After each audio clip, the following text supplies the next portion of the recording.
Welcome to Epoch News. I'm Tatiana Darzi. The Chinese Communist Party, CCP, is closely monitoring family members of those who died from the CCP virus. The CCP has prohibited and threatened families with arrest that might want to gather in groups of 5 people or more in an attempt to hold the regime accountable for the death of their loved ones. The exact number of people in Wuhan who died from the CCP virus remains a mystery to date. In order to prevent the families of the deceased from holding the CCP accountable, the CCP not only took full control of funeral arrangements, but is also closely monitoring the families by closing down their WeChat groups and by reprimanding and threatening the group organizers. The police even warned that if more than 5 people congregate to defend their rights, they will be arrested. Tan Jun, a public servant from Yichang, Hubei, was the first person in China to publicly sue the CCP over the pandemic, as reported by the New York Times on May 6.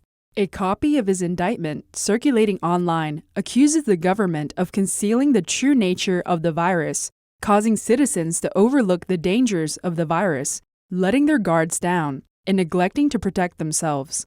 He said the virus had already started to circulate in early January, while Hubei officials were still hosting a large-scale banquet for about 40,000 families in Wuhan. He called on the government to apologize to its people.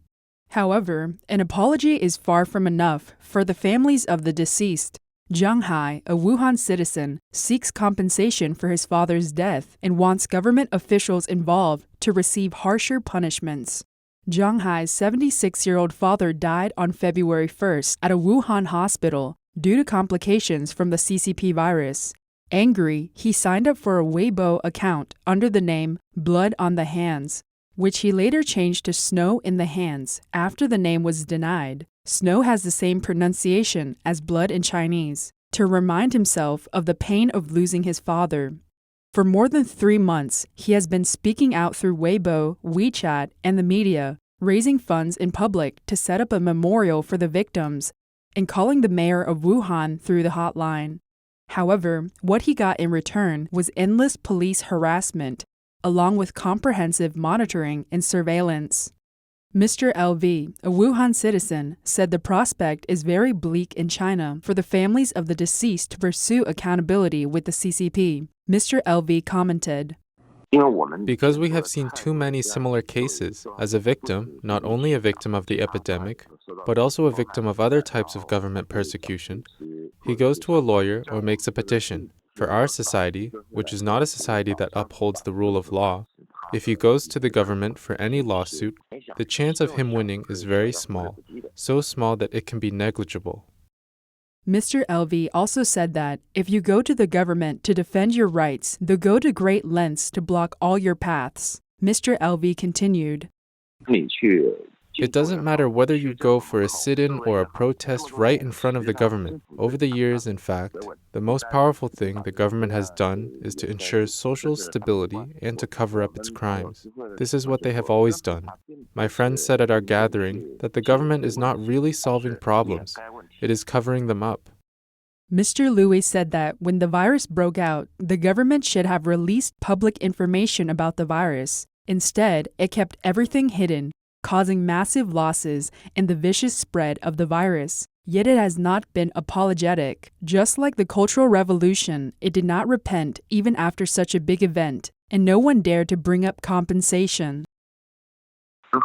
Not to mention the fact that now during the epidemic, the government is just shifting the blame and stirring the pot. So it is absolutely impossible for the government to compensate you. And if it were to compensate you, it would be indirectly admitting the matter was of its own making. To shift the blame, the CCP has also banned the gathering of families.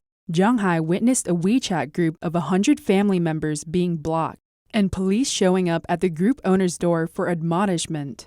It is also difficult for the WeChat group of family members of the deceased he is currently in to discuss strategies on defending their rights. The police have threatened to arrest them if the defending group calls for more than 5 people. They will face arrest. Liu Puaiyun, who had a similar experience to Zhang Hai, buried his father's ashes in late March in the company of local government officials. In an online discussion of the epidemic and an interview with a foreign media, He said that local officials followed him every step of the way to collect the ashes. As a result, he was put under full surveillance, and the police even came to his door and threatened him with his 11-year-old daughter's education and livelihood. He said in an interview on April 9th, "I will do no more talking for a month. I won't be able to keep up my fight if I get arrested."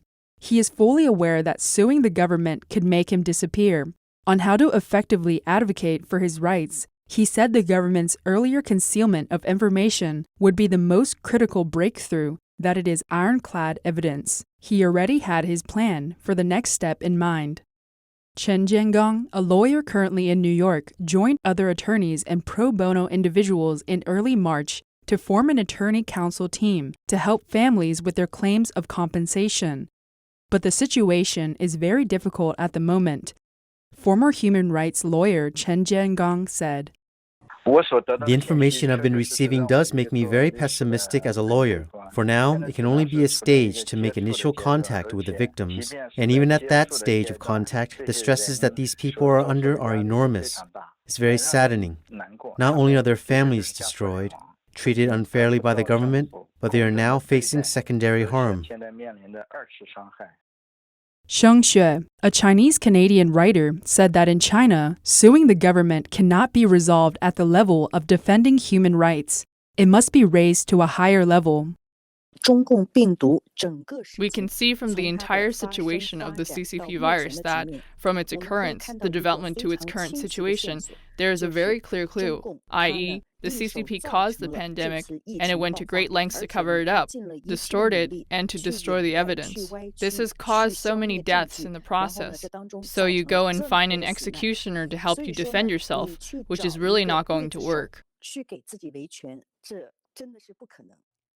Sheng Xue also warned that in order to seek justice, one should not use the means of defending one's rights, but rather stand up and overthrow the totalitarian rule of the Chinese Communist Party. And only in this way can the problem be truly solved. A Wuhan resident whose father recently died from the CCP virus began raising funds to create a monument in honor of those who died in Wuhan from the pandemic.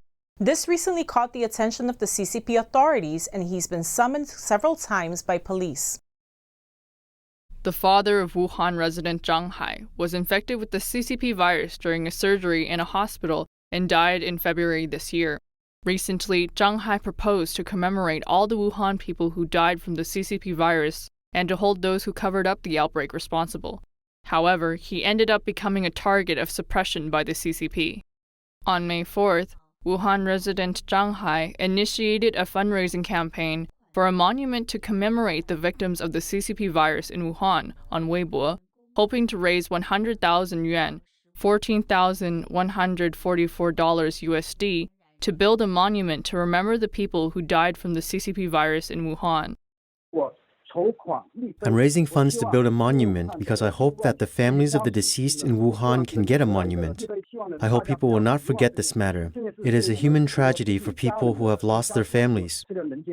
I hope that this time in history will be remembered forever. At the same time, hopefully this monument will be used to warn future generations so that this tragedy will not happen again. This is what I mean by building a monument here." Zhang Hai told NTD TV that he and his 76-year-old father lived in Guangdong for a long time. In mid-January of this year, they went back to their hometown in Wuhan City, seeking medical treatment for his father's broken leg. However, during the hospitalization in Wuhan's Central Theater Command Hospital, his father contracted the CCP virus and died within 2 weeks. He has not received his father's urn yet. It was a big blow to me because my father's surgery was very successful and he recovered very well at the time. Unfortunately, he contracted the CCP virus in the hospital, which took away my father's life. My heart was broken. I can't let it go. Afterward, the local government only gave us 3,000 yuan, $424 USD, as consolation money, but did not give any explanation. Families of the deceased, including me, only received 3,000 yuan in condolence money from the government. Except for this, nothing else. This tragedy occurred in Wuhan. Every impacted family has the same painful feeling. At present, I chose to make my voice heard, while other families chose to file lawsuits. We all have the same purpose to hopefully hold those downplaying the outbreak responsible and to at least have an explanation. Later, Zhang Hai returned to Guangdong and launched an online fundraising activity for commemorating the victims in Wuhan. However, all the content he posted online was deleted and blocked, and Zhang Hai was summoned many times by Shenzhen police. I was summoned by the police twice. They said that I published false comments on the internet. I said all the things I posted online are true because they are all my real personal experiences. So I'm not afraid of anyone or any department investigating me because what I said is true. There is no falsehood in it. Zhang Hai said that my purpose of posting on Weibo is to blame those CCP officials and so-called experts who covered up the outbreak. I will try my best. I'm organizing to call for accountability on Weibo. In fact, the local government's cover-up and lies in the early period led to this human tragedy. I think what they did is a criminal act, so I have been calling for these people to be punished. However, Zhang Hai is also worried that he will encounter many obstacles in helping to establish a monument for the victims. Of course, I wanted to have the monument established in Wuhan, but it is definitely very difficult. I will still try my best to hopefully get the monument established. But if it is truly impossible to establish due to other factors, I will send these donations to families who are financially in a difficult situation. I've recorded every donation. Yang Zanqing, a senior non-governmental organization figure in mainland China, has been following and supporting the fundraising activity for the monument. He believes that it is very meaningful to remember the victims of the CCP virus. Because these people shouldn't be dead. The deaths have a lot to do with the government's cover-up. I think this incident should be remembered, and those who passed away because of the CCP virus should be mourned. If the government does not do it, then the ordinary people can do it. I think it is very meaningful, and I'm very supportive. Yang Zanqing said that the CCP's purpose of suppressing families of the victims is to avoid bearing the responsibility of compensation. They also worry about their cover-up of the outbreak being exposed. In this situation, he believes that families of the victims should do more to hold the CCP accountable, tell the truth, and make the public aware of it. More than 70,000 Americans have died from the CCP virus. President Trump called this worse than Pearl Harbor, worse than World Trade Center, and that there has never been an attack like this. On Wednesday, May 6th, President Donald Trump expressed that the economic impact of the CCP virus on the United States is worse than the attack on Pearl Harbor and 9/11. Also, several senior senators proposed bills on May 7th to sanction the Chinese Communist Party and to hold them accountable for the damages. This is really the worst attack we've ever had. This is worse than Pearl Harbor. This is worse than the World Trade Center. There's never been an attack like this. Could have been stopped at the source, could have been stopped in China. More than 70,000 Americans have died from the CCP virus. President Trump expressed that this number is real, but that he does not believe the number the CCP gave. This suggests that the CCP falsified their death tolls. I don't believe them for China, and I don't believe them from other countries where I see, a very tiny number of people died, but... The chair of the Senate Judiciary Committee, Lindsey Graham, indicated in an interview with Fox News on Tuesday, May 5th, that they are going to propose a bill to sanction the CCP and to hold them accountable. To sanction China until they let us go into China and go into the lab and find out with the international community what happened. They need to cooperate in investigating what happened. It is understood that the proposed bill might include sanctions, such as imposing tariffs on Chinese products. Senator Ted Cruz also proposed a bill to call for economic sanctions against those Chinese Communist Party officials who need to be responsible for the pandemic. Members of both houses of the United States have introduced a series of motions to hold the CCP accountable. Republican leader of the House of Representatives, Kevin McCarthy, announced on May 7th the establishment of a Republican-led China task force aimed at conducting probes and making recommendations to combat threats from China. The task force consists of 15 Republican members and will thoroughly investigate a wide range of China-related issues and report with recommendations in October. They will be looking at a wide range of China-related issues, including influence operations targeting the U.S., including our universities, think tanks, and media outlets, economic threats to our government and our allies, efforts to gain the technologically advantage, and role in the origin and spread of COVID-19. For more than a year, both leaders of the parties have been putting together a bipartisan committee on China with an equal number of Republicans and an equal number of Democrats. However, the Democratic Party opted not to move forward during the final stages in February. McCarthy said the stakes are too high to sit idly by, so the Republican Party has to go ahead with the motion. I'm not sure why, but given what has now transpired with this virus, the lies of what China has done, it's more important now than ever that they join with us. China's cover-up directly led to this crisis. The Communist Party of China hid the seriousness of this disease, led a propaganda campaign blaming the U.S., used their supplies to exert influence, and continue to refuse international experts to investigate what happened. Currently, the CCP virus has killed more than 70,000 people in the U.S., causing a huge downturn and plunge in the economy. Congress has called for holding the CCP accountable for this pandemic. Representative Michael McCall, the chairman of the China Task Force, advocates a detailed tracing of the origin of the pandemic, holding the Chinese Communist Party accountable, and full-scale countermeasures against its malicious actions. 4 Chinese companies have started testing vaccines on humans. Of the 4 companies that have been approved for testing, 2 of these companies have been involved in scandals that involved injecting and infecting thousands of babies. Countries around the globe are speeding up the development of vaccines to fight against the CCP virus, and the Chinese Communist Party is desperate to get a head start. However, out of the 4 Chinese companies that are approved for testing vaccines on humans, 2 once had vaccine scandals. Will Chinese vaccines ever gain the confidence of the Chinese people? The New York Times reported on May 6th that the Chinese Communist Party has made the development of vaccines as a national priority by slashing red tape and offering resources to drug companies. At the moment, 4 companies have started testing vaccine candidates on humans. Out of the 4 companies, the Wuhan Institute of Biological Products, an arm of state-run Sinopharm Group, and the Beijing Institute of Biological Products, which also belongs to Sinopharm, were once involved in vaccine scandals. The Wuhan Institute of Biological Products is an arm of state-run Sinopharm Group and was involved in a scandal in which more than 400,000 defective vaccines for diphtheria, tetanus, whooping cough, and other conditions were injected into hundreds of thousands of babies. This scandal was exposed by the former State Food and Drug Administration on November 3, 2017. In 2010, rabies vaccines from the Wuhan Institute of Biological Products were found to be defective as well. But nothing was done other than a recall of 20% of the vaccines. The Wuhan Institute of Biological Products has been sued at least twice in China by plaintiffs who have alleged that the institute's vaccines have caused abnormal reactions. According to court documents, its executives have been accused of at least 3 times of bribing officials at local centers for disease controls in various provinces to purchase their vaccines.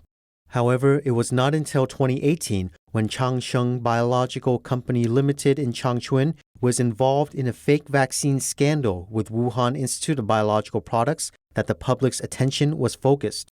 The scandal led to the firing of dozens of officials and pledges of a swift industry cleanup.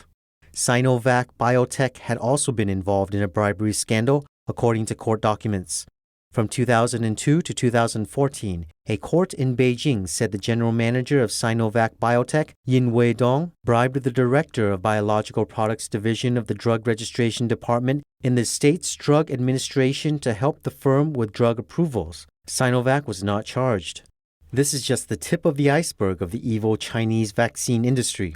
While the Chinese people are eager to see the success of the vaccine development, do they really have faith in these companies?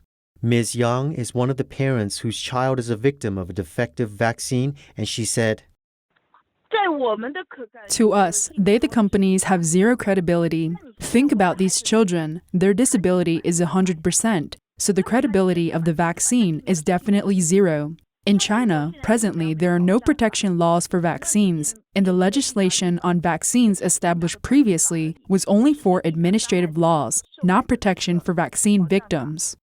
Ms. Yang's child received a vaccine for diphtheria in 2008 and later became disabled, for which she was not compensated at all. She has had a hard time fighting for human rights for many years and believes that the Chinese Communist Party has no ability to respond to natural disasters since it cannot even handle man-made disasters well. This vaccine is a man-made disaster, which is a responsibility they, the CCP, avoided. And when a natural disaster like this coronavirus happens, they have no way to handle it. They have the habit of covering up and obliterating the truth. This is the problem of a sick system. The chain of interest among the National Health Commission of China, Chinese Center for Disease Control and Prevention, the State Council, manufacturers of vaccines, and the doctors is sick. Chinese manufacturers of other medical supplies have already lost their credibility before Chinese pharmaceutical companies could regain the trust of the people. They exported medical supplies to the Czech Republic, Italy, the Netherlands, and other countries have been exposed as poor quality products. The medical director of an American pharmaceutical company, Zhu Wei, said, If the Chinese people have the chance and are able to obtain foreign vaccines, they will and are more willing to choose these vaccines made overseas. Besides, I personally do not think that the vaccines made in China will have a market on the international level after the international community experienced the poor quality of made in China in products like facial masks, ventilators, and PPE. The New York Times reported that leaders in China want to take the lead in developing the vaccine in an attempt to deflect accusations that its silencing of early warnings contributed to the global pandemic. Developing a vaccine for the world would, in addition, burnish its standing as a global scientific and medical power. A senior official said that a vaccine for emergency use could be ready in September. Dr. Sean Lin, former lab director of the viral disease branch of Walter Reed Army Institute of Research, indicated,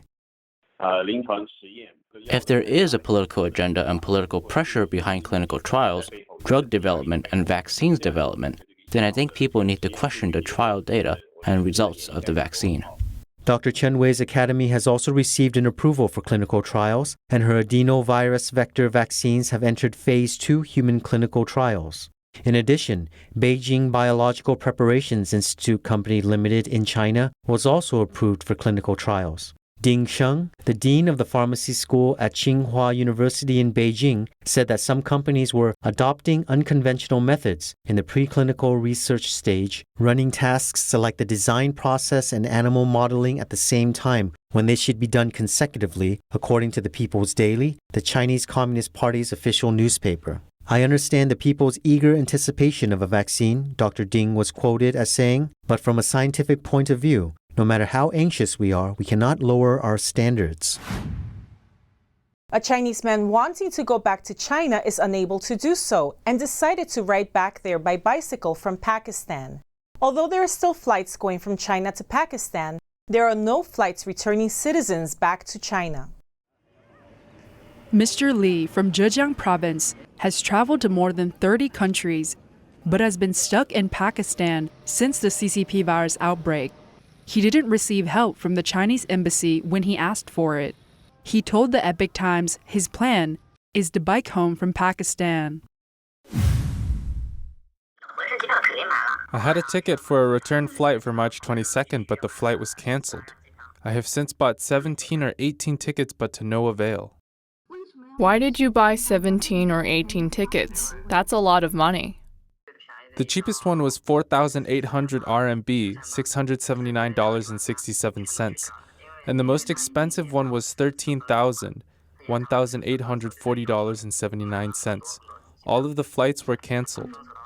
They, Pakistan, extended the border closure 4 times. That's why I bought so many tickets. The first time the border was closed on April 4th, I actually bought 5 tickets after March 22nd. They were all tickets with connecting flights. I would only get a refund for the first flight, not the connecting flights. How many other Chinese citizens are stuck in Pakistan? Not many. Around a couple of hundred Chinese here are anxious to return. Have you called the Chinese embassy for help? Yes, but they can't do anything about cancelled flights. They said they are not authorized to arrange a flight to evacuate us. The order must come from Beijing. So we called the Ministry of Foreign Affairs, which then referred our situation to the embassy. But the embassy said the order must come from Beijing. So who exactly should I ask? Is there any way to return to China other than flying? Yes, by land, but Beijing would not let us do that. They don't want us to bring the virus back to China. That's why they won't arrange the plane. None of the planes were meant for us. A chartered flight will cost a lot. Who cares? I have spent so much buying tickets. Why would I care about the cost of a chartered flight? How much have you spent on airline tickets? At least 50,000 RMB, $7,080.71. Have any Chinese expats made it back to China? None. People in my hotel, such as Brits, Americans, Koreans, and Malaysians, have all been evacuated by their governments. Their governments arranged for evacuation and the Pakistan airline flew them directly. Beijing and Pakistan have very good diplomatic relations. They would let you leave if Beijing asked for it, right? So you know what the problem really is. There are flights from China to Pakistan every day. Yesterday there were 4 flights from China. They were all loaded when they arrived, but none left with passengers going to China. What's your feeling about this whole thing? I am very disappointed in Beijing. We are people who have stayed outside China for a very long time. When the country needs us, we buy and donate everything and have them shipped to China in large quantities. Now we are obstructed from going home. What do you think of that? When we are needed, we are family. When we aren't needed, we become the virus carriers. If we return, we will be criticized. As a Chinese citizen, I have the right to go back to China. Why should I be criticized for wanting to go home? What do you plan to do? I am thinking of finding a bike and taking the land route. See if I can dart across the border. The interview was conducted on May 1st by Xiaohua Gu of the Chinese language Epoch Times. Extreme weather is now more frequent in China than it has ever been before during its recorded 5,000 years of civilization. The following videos will show you drastic temperatures that have recently gone viral. Throughout the 5,000 years of recorded Chinese history, tyranny always ends with more than just riots. Nature makes the fall complete through domino effects that lead to total collapse. Extreme weather has become frequent and stronger in China. Snowstorms in northern China were revealed in previous videos, and footage of both high temperatures and heavy rains is also popular online.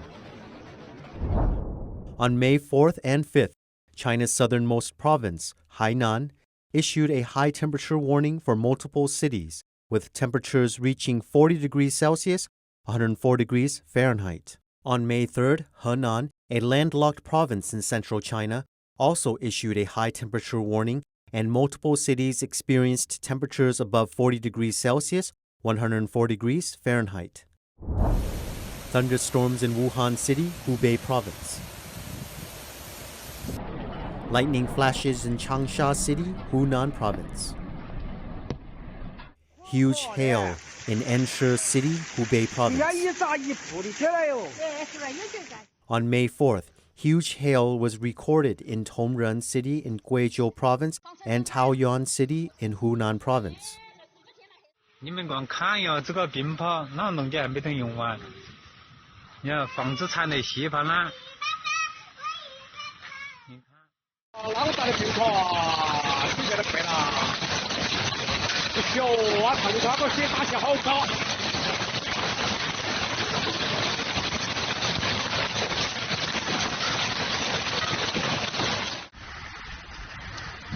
5月4号下午，贵州省石阡县龙塘镇地区遭遇冰雹袭击，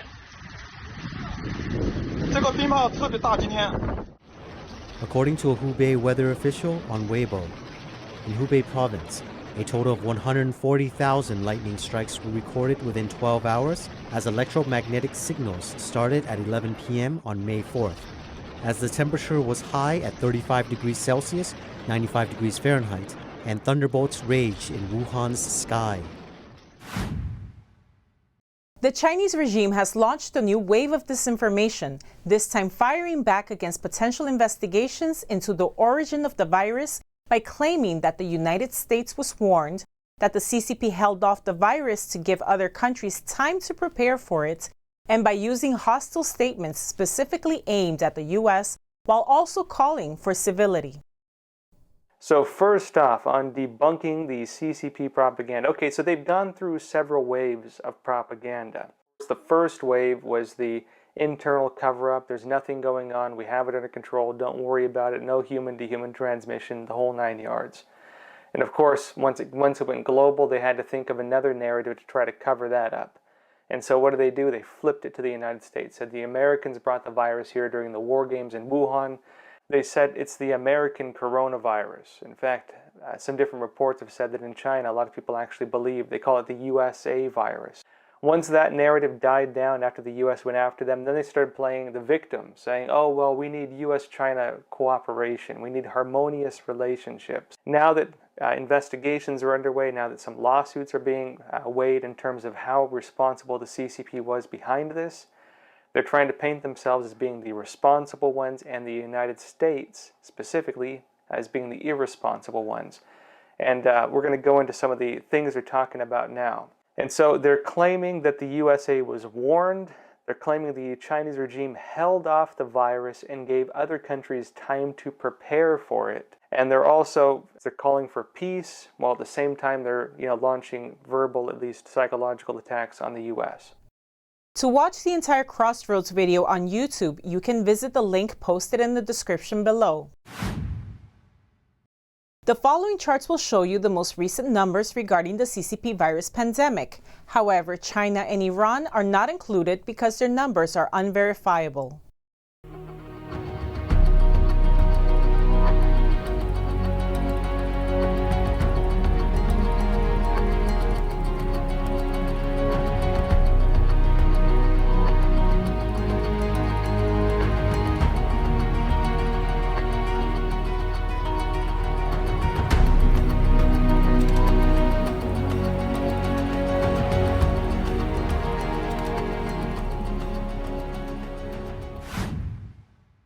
We've been mentioning the many losses in the world caused by the Chinese Communist Party's cover-up of the CCP virus. With over 3.5 million people infected, China is still defensive about independent international inquiry into the origin and spread of the CCP virus. The Epoch Times has initiated a global Sign the Petition campaign calling for investigating, condemning, and rejecting the CCP. We believe that investigating and exposing the truth is the only way that we can remain safe. Let's take action. Sign the petition at ccpvirustruth.com.